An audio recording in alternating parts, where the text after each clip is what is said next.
Casa postou no Twitter que se fosse ele, seria expulso. Agora, como explicar Rodinei na ponta tendo Kennedy no banco? E para que colocar 3 zagueiros e 3 volantes se o Flamengo, no primeiro tempo, jogando ofensivo, ditou o ritmo do jogo? Bom, é muito simples, né?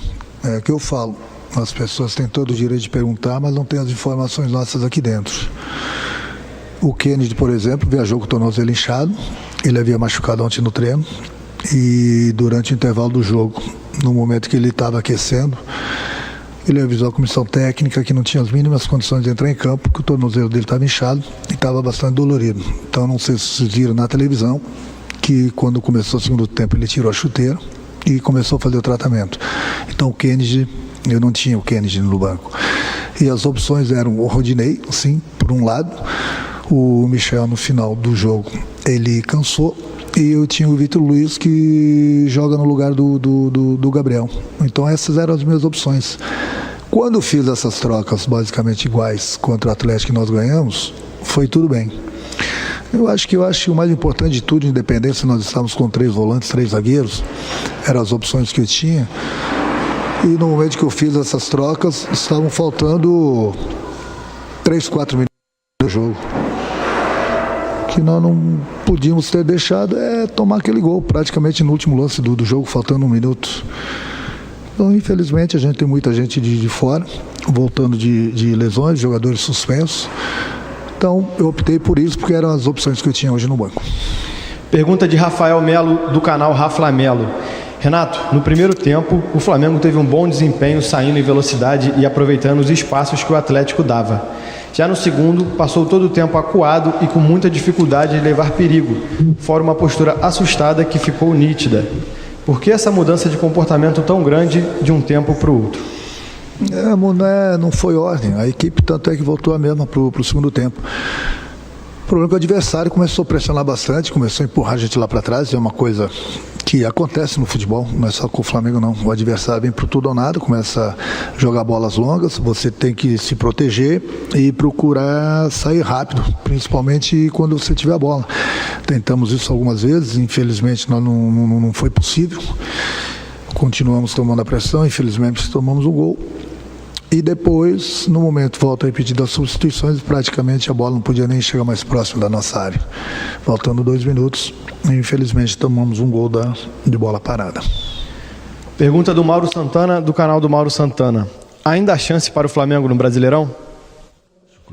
Enquanto houver chance, o Flamengo vai brigar. De hoje para amanhã, nós diminuímos mais 1 ponto em relação ao Atlético. O Atlético tem o jogo dele amanhã, depois nós temos nossos jogos atrasados.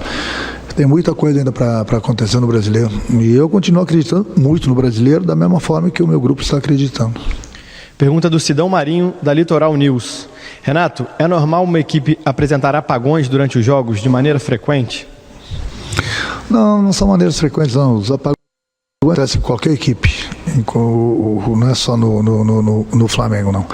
A gente também precisa dar méritos pro adversário, que pressionou bastante, buscou de espaço. Tem um time bastante entrosado, praticamente a equipe joga sempre a mesma, e juntos, então tem entrosamento, principalmente nas bolas aéreas, nas bolas longas. Tem que dar os méritos para eles também.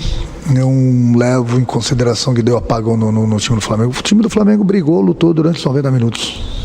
Pergunta do Gustavo, do canal Gustavo Henrique dando choque.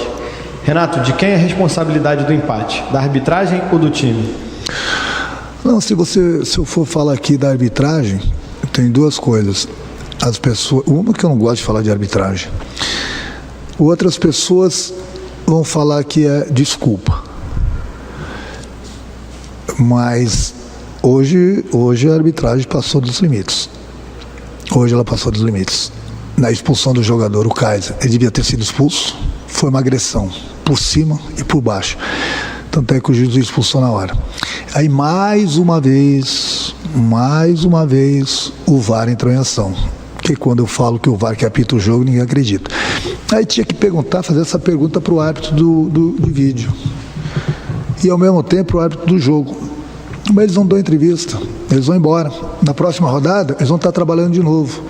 Nós que trabalhamos aí arduamente, diariamente, para buscar o resultado, nós somos os criticados. Então a pergunta que eu gostaria de fazer para o Gaciba E para os árbitros, no próximo jogo, meu jogador pode dar soco, então. Meu jogador vai poder agredir. Pode olhar no VAR, ele deu um soco. Não, mas não precisa ser expulso. Não sangrou, não quebrou os dentes do adversário. O que precisa fazer para ser expulso? Essa é a pergunta que você tem que fazer para a arbitragem.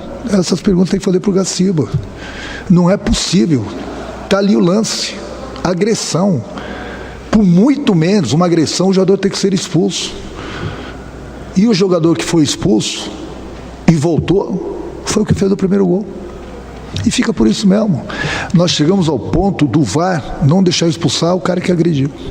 Mas amanhã vão estar lá os entendidos falando que eu estou dando desculpa. E esses mesmos, amanhã depois, se um jogador meu agrediu o adversário, por muito menos, e for expulso, eles vão falar que foi expulso justamente. O futebol brasileiro, ou ele muda, ou ele está acabando. Eu sempre fui a favor do VAR. O VAR é uma ferramenta que é impossível você errar. Então, para você ver o quantas pessoas estão trabalhando no VAR incompetentes. Porque não é possível, não estou falando só do jogo do Flamengo, não é possível você ter todo o lance, de todos os ângulos, e você conseguir errar. Não é possível. Não é possível. Sinceramente, não é possível. Ou se muda isso, ou o VAR vai continuar apitando o jogo. Eu gostaria de saber o árbitro do VAR hoje, num próximo jogo, se ele estiver apitando e tiver uma agressão dessa dentro do campo, você não vai expulsar o jogador. Eu gostaria de saber isso. Já que nós chegamos a um ponto de termos agressões do futebol permitidas, mas amanhã eu volto a repetir, vão ter os entendidos. Não foi justamente, não tinha que ser expulso. E assim vai o futebol brasileiro. O que eu vou fazer? Vou ficar nadando contra a maré, ficar dando soco em ponta de faca? Eu sou um treinador, eu tenho que treinar minha equipe, mas está demais. Hoje realmente foi demais. Sinceramente, se eu visse um lance desse em qualquer jogo, em qualquer partida de outras duas equipes, eu não teria que nem ir no VAR. Eu vi agressão, tem que expulsar na hora. E aí vai no VAR e volta atrás. Bom, realmente, então, a partir de agora, pode ter agressão no futebol. Pode ter agressão. Se não sangrar e não quebrar nada, segue o jogo. Pelo menos foi o recado que eles mandaram hoje pra gente, né? Que pode ter agressão no futebol. Mas amanhã, volto a repetir, as pessoas vão falar que eu estou dando desculpa. Não estou dando desculpa, não. Eu tenho a minha parcela, nós temos a nossa parcela pelo empate, sim. Mas, se ele tivesse sido expulso, né, a história seria bem diferente no jogo. Última pergunta da coletiva de imprensa é do Guilherme, da Rádio Bangu. Renato, o que explica a queda de rendimento do time no segundo tempo? É uma coisa que acontece, já falei em qualquer equipe. Principalmente, essa é a pergunta que as pessoas têm que levar em consideração, que eu não aguento mais responder, as pessoas têm que começar, né, olhar o futebol também. O Flamengo vem jogando a cada 3 dias. Os jogadores são seres humanos. Eles cansam, eles não param. Tem que treinar, viajar e jogar. Treinar, viajar e jogar. Sempre uma decisão. Sempre gente machucada, sempre gente suspensa. As opções vão diminuindo. E o jogador, ele é um ser humano. Ele cansa. Eu vejo equipes disputando uma competição só, com vários jogadores no departamento médico. Disputando uma competição só. O Flamengo até ontem está disputando 3 competições. O Flamengo não para. A cada 3 dias é uma decisão. Aí me perguntaram na última coletiva, esse mês de novembro o Flamengo vai jogar a cada 3 dias. Ué, o Flamengo vem jogando de domingo a domingo? O Flamengo vem jogando assim há 3 meses e até o final do ano vai continuar jogando assim. Mas as pessoas não querem saber se está machucado, se está suspenso, se o jogador não é humano ou não, se ele cansou ou não. As pessoas só querem saber do resultado. E o resultado hoje, apesar de, infelizmente, a gente ter cedido empate no final do jogo, o Flamengo continua bem vivo ainda no Campeonato Brasileiro.